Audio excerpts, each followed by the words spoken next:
Good morning. What a pleasure it is to be here. Excuse me, I have to shift a little bit. They like me in the center. I hope that you are as delighted to see me as I am delighted to see you. I have no commute stories to tell this morning, and my cat is still asleep on my bed.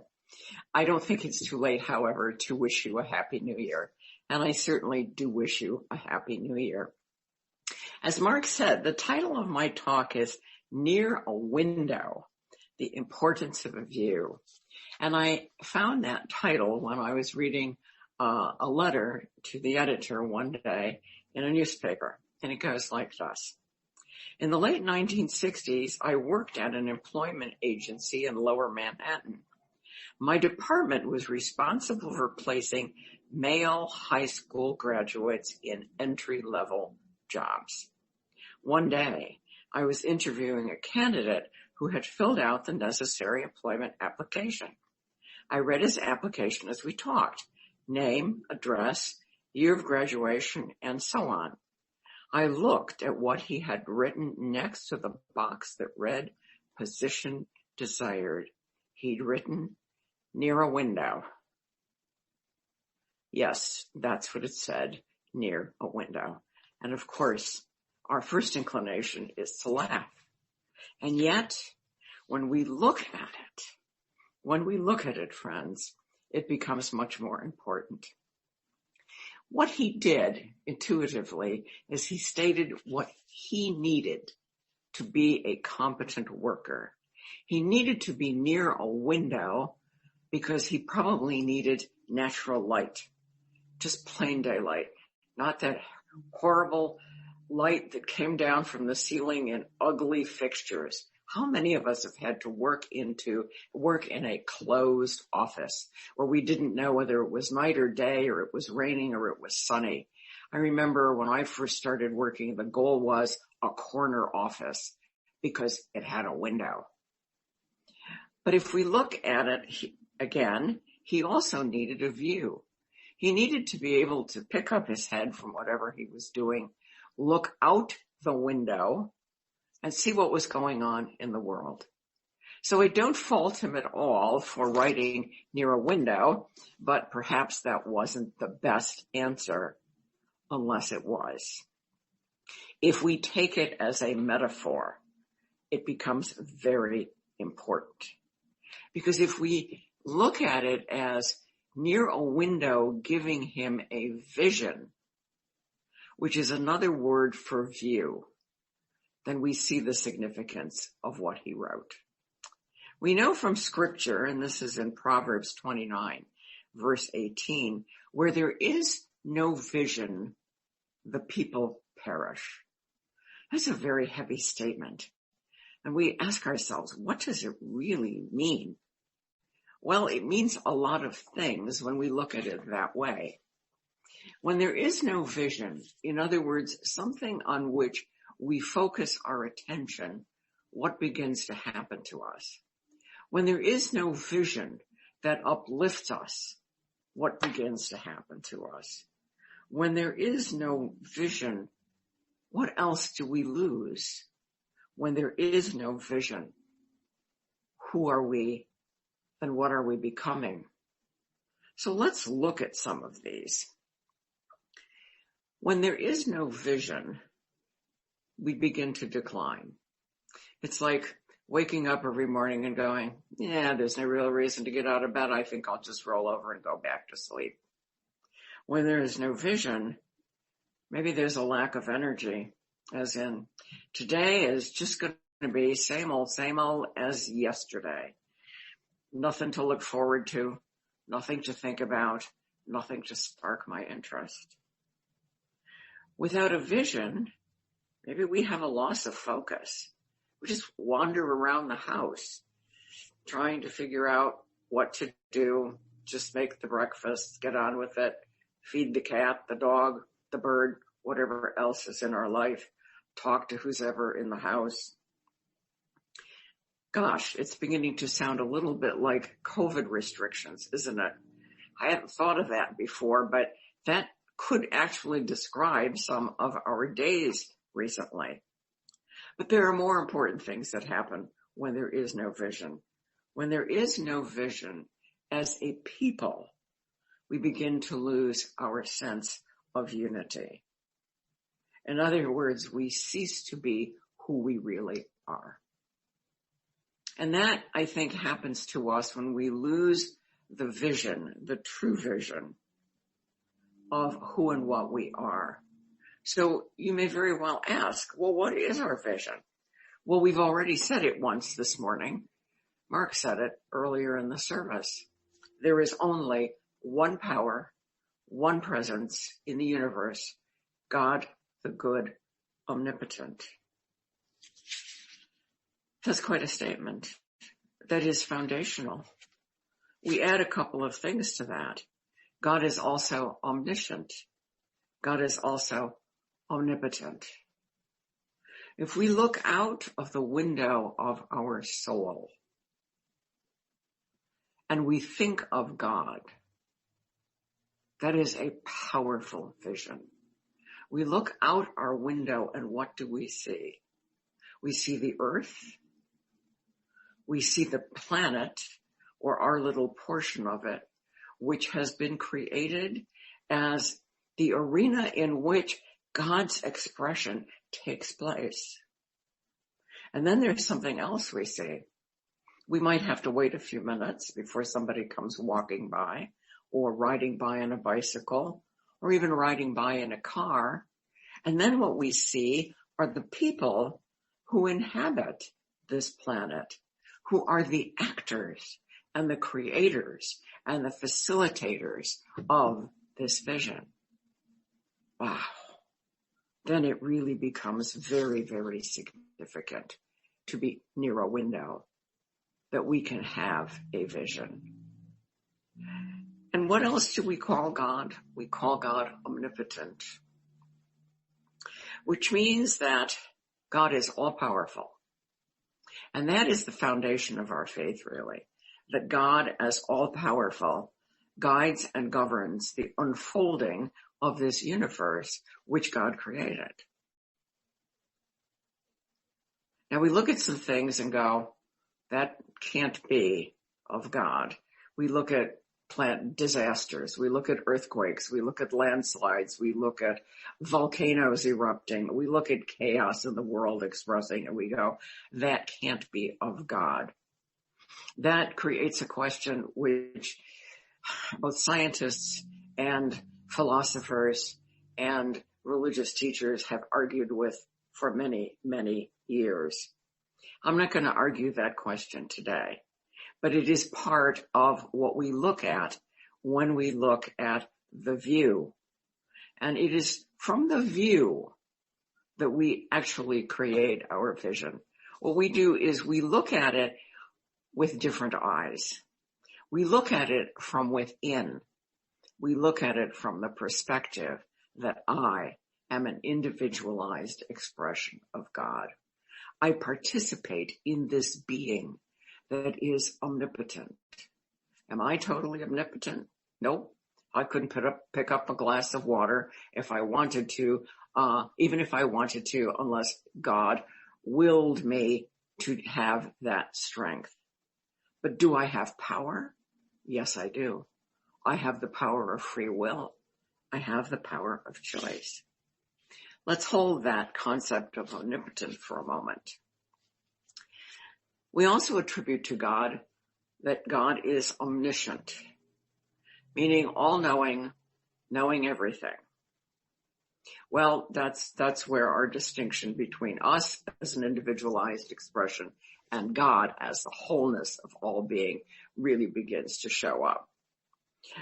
There's more than one mother in the world who has said, no, I can't be in two places at one time. I haven't been given the gift of bilocation yet. So we are not in this, we are not everywhere and all knowing. So we do not participate in omniscience and we do not participate in omnipresence, but we are where we are, friends. And we know what we know. And in our present space, we are individualized expressions of that. This is our foundational unity vision of life. So what does that really do for us? How does it empower us?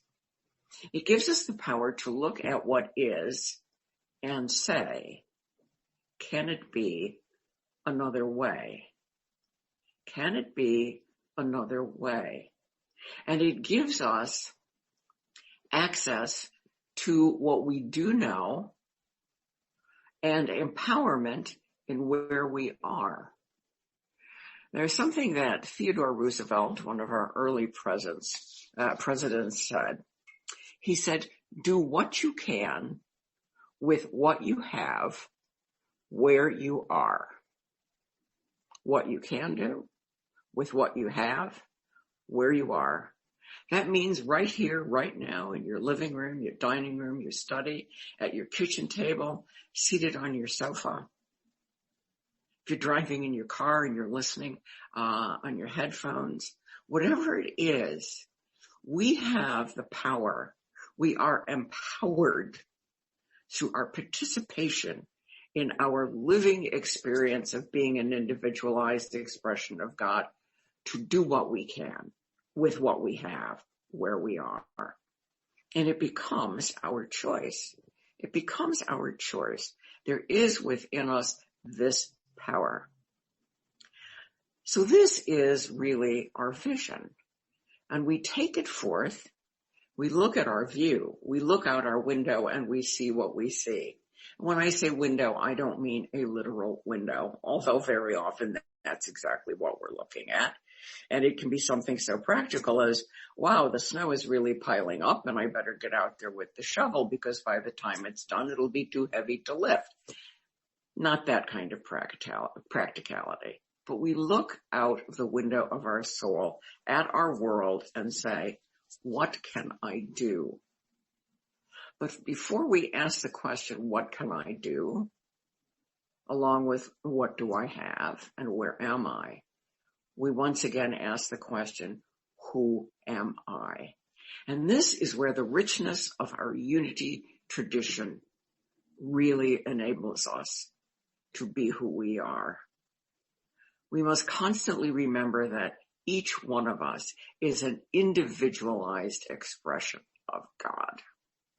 God is, we are, I am.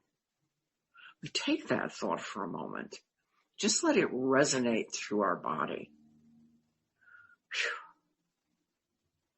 That's powerful. That's powerful. And it is God's grace within us. It is God's gift of love to us, friends, that we have this vision. But, as so many people often said, I need God with skin on. And we do. We need to see another spiritual being having a human experience, which is what we really are. And so, throughout history, God has sent us, we used to call them prophets. Now we might call them celebrities. We might call them famous people. Call them whatever we want. But it is people who have come throughout our history with a message. Jesus is included in that. The saints, the prophets, the epistle writers, the men and women of the Old Testament, the men and women of the New Testament who offer us a vision. And though we don't call them prophets anymore, we might call them visionaries today. Certainly in what we are now in the 21st century, which is an amazing word to speak, the 21st century. How many of you have already paid a bill and written on that check 2021? It's amazing. It's amazing when we think of it. And when we think of it, we think of people. And it is interesting that tomorrow, there is someone of whom we can think. Many years ago, on August 28th, 1963, I was at Georgetown University in Washington, D.C., doing my Peace Corps training. I was there for 3 months. I'd arrived in June, and it was interesting because we were living in an unair-conditioned dormitory in Washington, D.C., which they said was intended to prepare us for living in Turkey.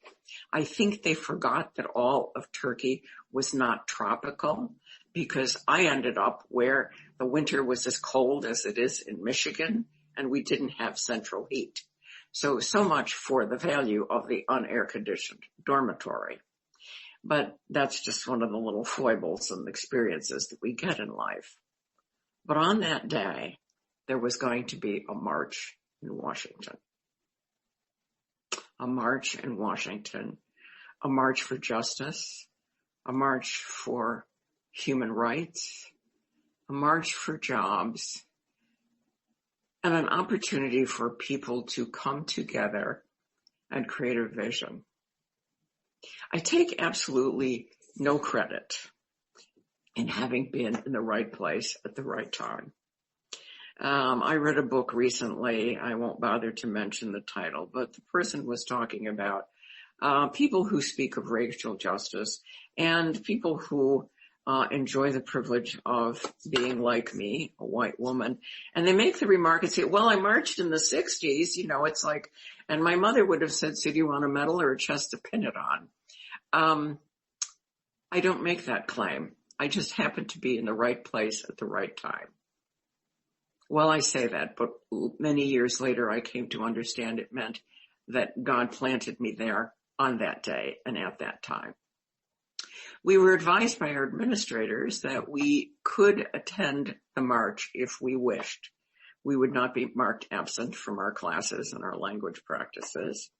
When we said we wanted to carry a banner that said, Peace Corps Turkey, Roman numeral 2, they said, no, you can't do that because technically you're our government employees, which meant we were eating on their nickel and living on their dime. But we could walk with the group from Georgetown University, and so we did, at least until we got there. And then we simply joined the amazing throng of people. And when we finally settled down, I remember there were 3 of us. One was a person who later became my roommate in my first site, and the other one was another classmate. We were literally at the foot of the Lincoln Memorial. So close that when we looked up at it, we could recognize faces. I've never been in a throng of people so large in my life before or since. And it was there that we heard a visionary speak to us. A person who tomorrow would be 92 years old had he not been taken from us too early by an assassin's bullet. And of course, I'm speaking of Reverend Dr. Martin Luther King, Jr. And the words that he spoke resonated within me for a very long time. They altered my perception of the world. Therefore, I had the opportunity to revisit my vision. And of course, the words that we all remember are very simple. It's, I have a dream. And that's, friends, is what a vision is. It is a dream of something which can be. Which can be. Now, you remember earlier in the talk, I said, where there is no vision, there is a loss of energy, a loss of focus, a loss of unity, a loss of a sense of community, a loss of identity. And what he spoke of was a dream in which we all shared a vision of justice for all, of the respect for humanity that is in each one of us, of a respect for the spirituality that is in each one of us.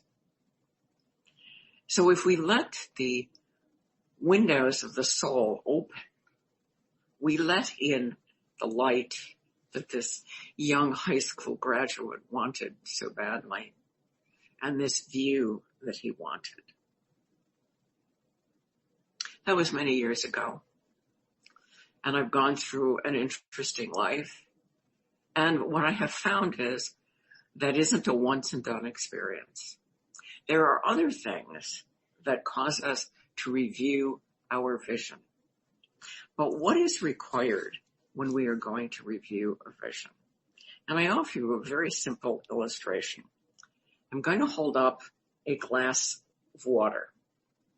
Now, we all know that the question is, I'm going to move it to the other side. We all know the question is this glass half full or is it half empty? Some of you will say it's half empty. Some of you will say it's half full. What if we look at it and say it's full? The bottom half is full of water. The upper half is full of air. And isn't it interesting that both water and air are absolute requisites for the maintenance of human life? Then the question becomes, if water and air are required for human life, then what is it that is required for our spiritual life? For each of us, that answer could be a little bit different. But one thing that is required, I believe, is faith. The faith in that one power and that one presence that is the governing agent of the universe. There is only one power and one presence in the universe, God, the good, unlimited, omnipotent. So let's take a moment and look at those qualities again. God, the good. Let us begin with that one. What does good mean? Well, for each of us, we're going to have a different definition. For me, I would say God, it means that God wills a life for me that is satisfying. A life that fulfills my needs. Maybe not exactly as I would like, but that sustains me. As someone once said to me, Linda, how many pairs of shoes do you need? You can only wear 2 at a time, meaning 2 shoes, not 2 pairs. So at what point do we decide something is sufficient? Well, each of us has our own point of what sufficient is. It's, again, like looking at that glass. If our perspective is it's half empty, we're going to want to top it up. But even if we top it up, friends, which I can do a little bit more, it may not be exactly full unless we look at it and say, now it's 3/4 full of water and 1/4 full of air. It offers us an opportunity to look, to expand with different eyes what we're looking at.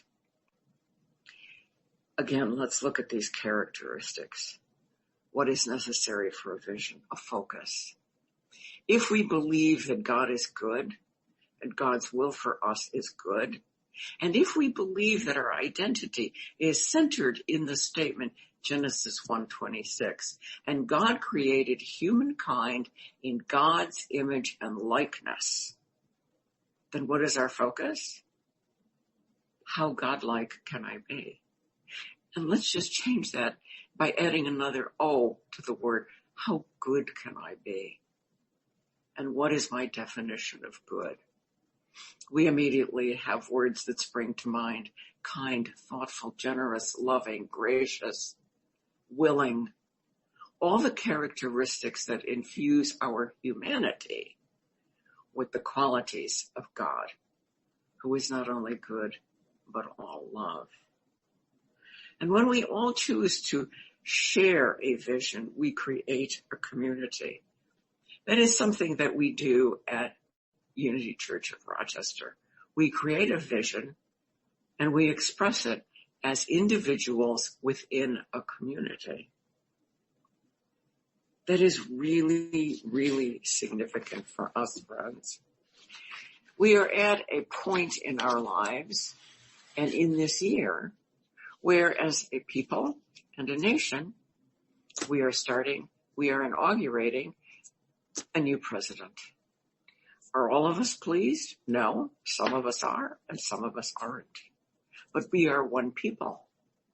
We are one people and we have one vision. And we need to hold on to that vision of justice for all, good for all, safety for all. So we look around us and we go back to Theodore Roosevelt's phrase, what can I do? What can I do? What have I got? And where can I do it? So we look around our rooms and we say, I've got me. I've got me. Because friends, that is the only agent truly that works in our agency as a spiritual being having a human experience. The first thing we can do is set our consciousness. And we set them in the famous words of Jesus, I and the Father are one. We live and move and have our being in the presence of God. If the hand of God is needed, it is our hand that must go forward. If a shoulder is needed to lean upon, it is our shoulder that must be there. If there is a back to be bent, to lift a shovel or move a box or change the position of something, it is our back that is leaning into the job. So when this young man said he needed to be near a window, he was wise in a way that he did not know, except his inner voice spoke within him and told him what he needed. In order for us to create a vision, we need to engage in a couple of other activities, except they're very quiet activities. We need to spend time with God, and not just on Sunday mornings, and not just in our classes. We need to spend time with God in prayer and meditation, which again are two of our foundational principles of unity teaching.